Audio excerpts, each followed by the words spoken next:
안녕하세요, 팀토드입니다.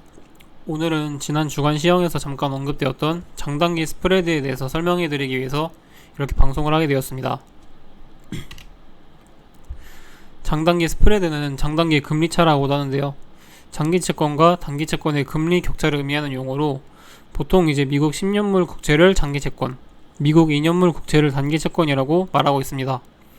미국 2년물 국채는 연준의 금리 정책에 많은 영향을 받는다고 써 있는데, 이게 많은 영향뿐만 아니라 그냥 연준에게 좌우되는 그런 지표라고 할 수 있습니다. 연준이 원하면 언제든지 이렇게 조절이 가능한 특징을 가지고 있습니다. 반면 미국 10년물 국채는 시장에서 유통, 수요, 그리고 공급의 원리에 의해서 이렇게 되기 때문에 변동이 큰 게 그 특징이라고 할 수 있죠. 따라서 2년물 국채는 연준에 의해서 조절이 가능하지만 10년물 국채는 조절이 안 되고 시장에 의해서 결정되기 때문에 장단기 금리차가 일어났다면 그거는 이제 경제를 반영했을 그런 가능성이 크겠죠.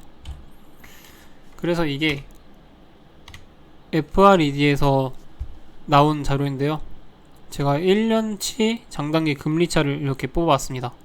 보시면은 작년까지는 그래도 좀 약간 위에서 놀다가 올해 들어오고 나서 급격히 줄어들고 4월에 한번 역전이 일어났고요, 다시 이렇게 올라가다가 6월에 살짝 역전이 될 뻔했죠. 그래서 이렇게 금리차가 0 아래로 떨어지는 게 장단기 금리차 역전이라고도 하는데, 보통 이거를 경기 선행 지수로 사람들이 많이 보면서 경기 침체를 보여주는 그런 지표로 생각하면 되겠습니다. 왜냐면은 지금까지 항상 장단기 금리차가 이렇게 일어났으면은 심하게 이렇게 0 아래로 내려가면 꼭 경기 침체가 이어지게 되었어요. 보통 이제 한번 일어나고 2년 사이에 경기 침체가 온다, 이렇게 받아들이시면 되겠습니다. 그래서 이게 일어나는 원인이 있는데, 그 장단기 금리차가 일어나면 원인이 무엇인가, 일어나면 어떻게 되는가 있는데, 아까 말씀드렸다시피 선행지수이기 때문에 일어나면 어떻게 되느냐, 당연히 침체가 일어나고요. 일어나게 되는 원인을 알아볼 예정인데요, 보통 이제 많은 기관이 경기 개선을 예상하고 국채를 팔아서 주식을 사들이거나, 근데 문제는 이런 경우는 지금으로서는 생각을 하시면 안 되겠습니다. 왜냐면 전혀 아니기 때문에 이 두 번째일 가능성이 상당히 높겠죠. 저는 100%라고 보고 있습니다. 인플레이션이 일어나는 경우 채권 가치가 떨어지고 수요가 줄어들어서 가격이 하락하기 때문이라고 나와 있습니다. 이게 뭐가 문제냐면, 보통 아까 말씀드렸다시피 10년물은 10년이나 기간이 길기 때문에 이렇게 위험한 그 상황이 다르죠. 그 10년 동안 무슨 일이 일어날지 모르기 때문에 보통 금리 이렇게 수익이 높아야 정상인데, 문제는 이 수익이 떨어진다면 사람들이 살 필요가 없겠죠. 그러니까 수요가 떨어져서 가격도 떨어지게 된다. 이렇게 가격이 떨어지다 보니까 금리차가 발생해서 스프레드가 일어난다, 이렇게 받아들이시면 되겠습니다. 따라서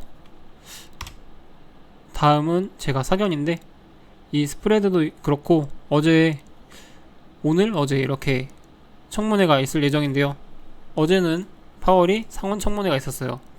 거기서 처음으로 연준의 경기 침체를 인정하였습니다. 지금까지는 맨날 거짓말하고 경기 침체 아니다, 잡을 수 있다, 이 정도는 당연히 오는 거다 이랬는데, 그걸 드디어 어제 인정을 했어요. 그래서 어제도 10년물 금리가 15bp 가까이 빠졌고요, 그 때문에 또 이제 스프레드가 줄어들게 되었겠죠. 게다가 오늘은 신규 실업수당 청구 건수의 발표가 있습니다. 한국 시간으로 21시 30분에 있고요. 또 마찬가지로 어제는 상원, 오늘은 하원, 이렇게 파월의 증언이 23시에 잡혀 있습니다. 따라서 오늘도 역시 변동성이 상당히 클 것으로 예상이 되면서 하락이 또 오지 않을까, 상승을 예상하기에는 좀 약간 버겁지 않나 싶은 그런 장이라고 생각을 합니다. 6월에는 또 막바지에 중요한 발표들이 좀 있기 때문에 6월에도 마찬가지로 투자 조심하시고, 떨어질 것이 좀 확률이 높기 때문에 그런 거 유의하셔서 이렇게 성급히 투자하시는 분들은 많이 없기를 바라겠습니다. 네, 이상 팀토드였습니다.